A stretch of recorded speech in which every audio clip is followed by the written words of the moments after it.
Page 17. Exercises E and F. A conversation about Dr. Sylvia Earle. Hi, Becca. I didn't see you in class on Thursday. Where were you? Hey, Ren. Yeah, I was sick on Thursday, so I stayed home. That's too bad. Do you feel better now? I do. Thanks. So was it a good class on Thursday? Oh, it was great. There was a special presentation by Dr. Sylvia Earle. Really? I'm sorry I missed it. What did she talk about? She talked about her career and how she got started. She's a marine biologist, right? Did she say what made her decide to study the ocean? She said that she was knocked over by a wave when she was just a little girl. And since then, she's been fascinated by the ocean. So, what exactly does she do? She's in charge of several groups that study the oceans and take care of them.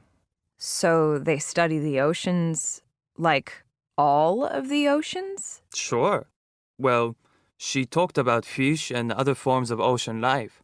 That's what marine biologists study, you know? And she talked about the fact that there are about 7.5 billion people on Earth now. Wow, that's a lot of people. But how does that relate to her study of the ocean? Actually, all these people are having a really big effect on the world's oceans. What kind of effect? Think about it. 100 years ago, there were only 2 billion people on Earth. This increase in people has led to all kinds of changes. For example, how often do you eat fish? Not very often, maybe once or twice a month. Okay, but here's what Dr. Earle said. Although you might not eat a lot of fish, 7.5 billion people eat a huge amount of fish. And think about the pollution. The oceans are getting dirtier and filling up with trash. I see what you mean. It's sad, really. It is sad. But Dr. Earle believes that we, you and I, can help. So, what can we do? She said we could stop eating tuna and other large fish, for example. Yeah, that's no problem for me since I don't really like tuna anyway.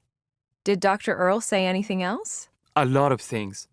She wants 20% of the Earth's oceans to be declared protected marine areas in the next few years. Her initiative, Mission Blue, is focused on making that happen. Oh, she also showed us some beautiful photos. She swims in the ocean all the time, searching for fish or other kinds of sea life. That sounds like a really physical job. She must be very fit. She's amazing. She's been diving and protecting the oceans for more than 60 years. The presentation was well organized and really interesting.